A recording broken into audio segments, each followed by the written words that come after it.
Je l'ai dit dans les titres, l'arrestation RDC des deux grands animateurs du mouvement citoyen africain, Alioum Sane du Sénégal et Ouedraogo Sidi du Burkina Faso, venus échanger avec la jeunesse congolaise sur la démocratie, ne laissent pas indifférents les activistes de droits de l'homme, Jonas Tchombela de la Nouvelle Société Civile et Jean-Claude Katende de l'Azado se disent déçus de cette arrestation. Ils estiment que cet acte ternit l'image de la RDC en dehors de nos frontières et appelle au gouvernement congolais à faire preuve de sagesse pour ne pas créer des incidents diplomatiques. Laetitia Batomba et Arsène Makiessé.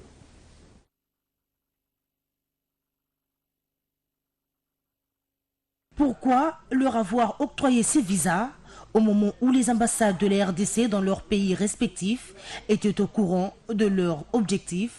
C'est la question que se posent les organisations de droits de l'homme de la RDC à la suite de l'arrestation de deux grands animateurs du mouvement citoyen africain, Y'en a marre du Sénégal et Balé citoyen du Burkina Faso, venus échanger avec la jeunesse congolaise sur sa participation à la démocratie.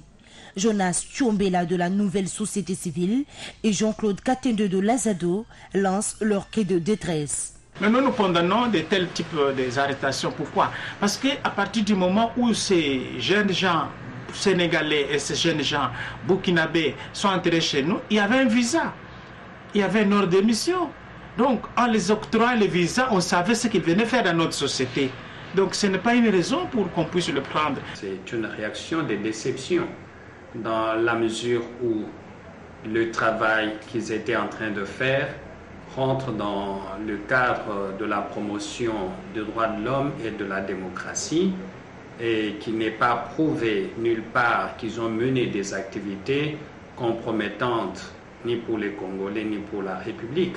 Les deux activistes de droits de l'homme pensent que cet acte ternit l'image de la RDC en dehors de nos frontières. C'est une sorte de frein à la liberté d'expression. Tout ce que nous demandons, nous en appelons à la sagesse des autorités congolaises de tout faire pour lâcher ces jeunes gens.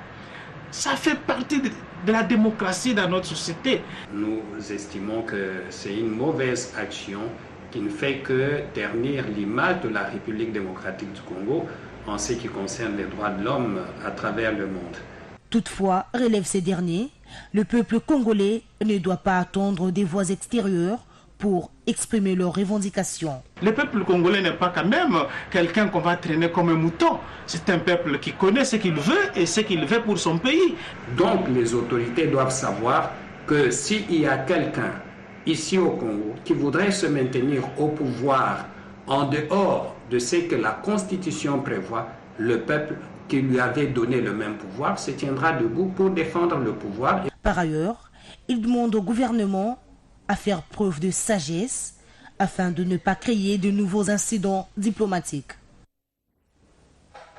Du côté du gouvernement, par contre, cette situation porte atteinte à la sûreté de l'État. Lambert Mende affirme que les personnes arrêtées seront déférées devant la justice congolaise. Le ministre des Médias confirme également l'arrestation d'Éric Izami, journaliste d'Antenne A, à qui il est reproché un comportement pas catholique vis-à-vis des agents de l'ordre. Lambert Mende est joint par Stani Boujakira. Ils ont été interpellés parce qu'on les soupçonne de viser portant atteinte à la sécurité nationale. On les soupçonne de vouloir former des gens à des activités de déstabilisation, fabrication de cocktails Molotov, etc.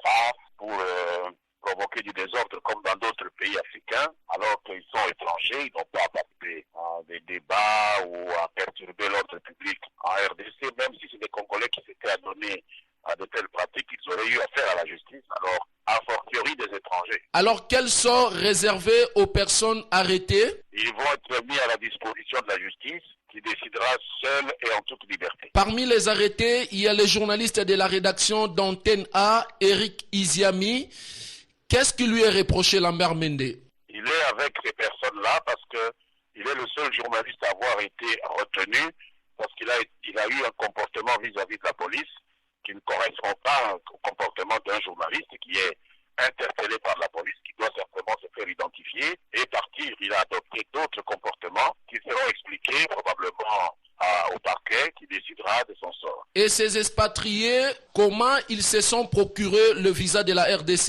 Une enquête a lieu. Il est évident qu'ils ont donné des déclarations mensongères à nos chancelleries respectives. S'ils ont bénéficié de complicité dans ces chancelleries, des sanctions vont tomber. Nous attendons les conclusions de la police. Bienvenue sur www.sangoyakongo.com.